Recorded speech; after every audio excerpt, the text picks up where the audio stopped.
Practice করতে পারছে না। এখানে কত ছেলে মানে আমার উজ্জ্বল ভবিষ্যৎ নষ্ট করেছে। ন্যাশনাল ন্যাশনাল লেভেলে খেলাধুলা করছে, সেই সমস্ত ছেলেরা এখান থেকে উঠে এসেছিল, আজকে সেই জায়গাটা কিভাবে বন্ধ করে রেখেছে। এটা এটা হচ্ছে অকল্পনীয়। এটা মানে কি বলবো, একটা হচ্ছে স্বৈরাচারী চিন্তা ভাবনা, মনোভাব।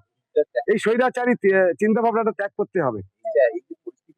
কতদিন হয়ে আছে এটা তো সরাসরি কবে শুরু হয়েছে? নভেম্বর থেকে স্টার্টিং হয়েছে।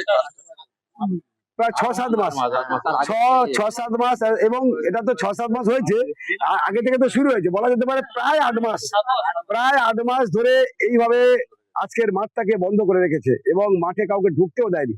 ভাবা যায়, একটা খেলার ছেলেদের তাদেরকে ঢুকতে দেওয়া হয়নি, তারা একটা প্র্যাকটিস করতে পারেনি। তারা, আমি শুনলাম যে এখানে দুটো ছেলে নাকি প্র্যাকটিস করতে এসেছিল, তাদেরকে কেন এখানে ঢুকেছে তার জন্য তাকে তুলে নিয়ে থানায় দেওয়া হয়েছে। এসব কি জিনিস? এই অত্যাচার চলতে পারে না বা চলা উচিত নয়। এখন তো প্র্যাকটিস চলছে। প্র্যাকটিস হচ্ছে যেটুকু হচ্ছে ওই জায়গাতে প্র্যাকটিস করা যায় না। এখানে এখানে এখানে এখানে এখানে প্রায় 6টা-8টা হচ্ছে ক্যাম্প চলে। কোনোদিন 6টা, কোনোদিন 7টা, কোনোদিন 8টা ক্যাম্প চলে। এবং হচ্ছে মাঠে একদম হচ্ছে যে অংশটুকু পড়ে আছে, তা কতটুকু পড়ে আছে আপনারা দেখেন, ভালো করে খোঁজ খবর দেখেন। 75 থেকে 80% ব্লক হয়ে আছে। 20% জায়গাতে এই 6টা-8টা ক্যাম্প চলতে পারে না। তাছাড়া যারা আসে তারা অত্যন্ত ঝুঁকি নিয়ে তাদের আসতে হয়, তার কারণ প্রচুর এখানে হচ্ছে আমি দেখছি পেরেক টেরেক থেকে শুরু করে বিভিন্ন জিনিস পড়ে আছে, যে কোনো সময় যে কোনো ছেলের ক্ষতি হতে পারে।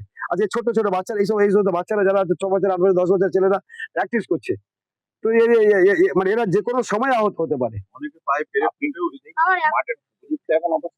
মাঠ অত্যন্ত খারাপ অবস্থায় আছে, কোনো উপযুক্তের ব্যাপার নেই। অবিলম্বে এগুলোকে সরিয়ে মাঠ নতুন করে সংস্কার করে, যাতে করে ছেলেরা প্র্যাকটিস করতে পারে, তার জন্য ফিরিয়ে দিতে হবে, তার ব্যবস্থা করতে হবে। তার জন্য আমার যা যা করার আমি নিশ্চিত করে সেই পথ অবলম্বন গ্রহণ করবো।